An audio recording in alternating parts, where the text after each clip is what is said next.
Right now at 11, a heartbreaking loss. I don't want to have another case like this one. A wife and mother dies because first responders can't break in to save her. NBC2 investigates how her death may now save lives. Medical marijuana approved for a new use, what it treats, and who's eligible for prescription.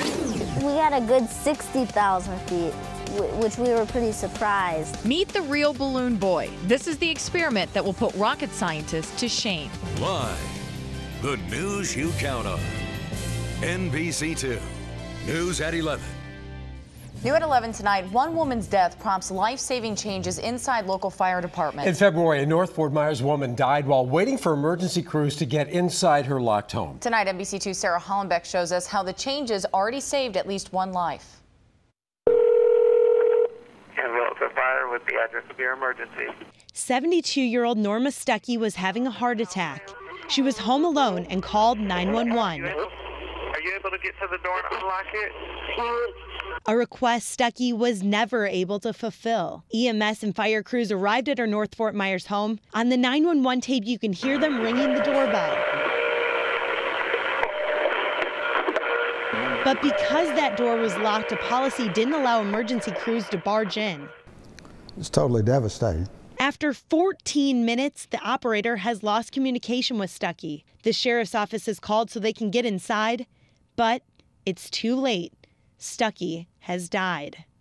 The youngest son has it right. He said they never gave Mom a chance to live. Bayshore Fire Chief Larry Nisbet spent 4 months going over every moment of what happened, and he's made some major policy changes, which don't require waiting for deputies. The new policy requires all Bayshore firefighters to first knock loudly on the door. Second, look inside to see if you can see the person. If firefighters see that the person can't make it to the door or dispatch loses contact with them, firefighters are required to force their way in. Wanted to more or less get them in the aspect that it's okay to break a window, it's okay to bust a door. Nisbet says while they can't take this call back, they've already used the new policy. Last week, it saved a man's life. I don't want to have another case like this one. In North Fort Myers, Sarah Hollenbeck, NBC2. Now to the latest on the disaster in the Gulf. The Obama administration sends another bill to BP.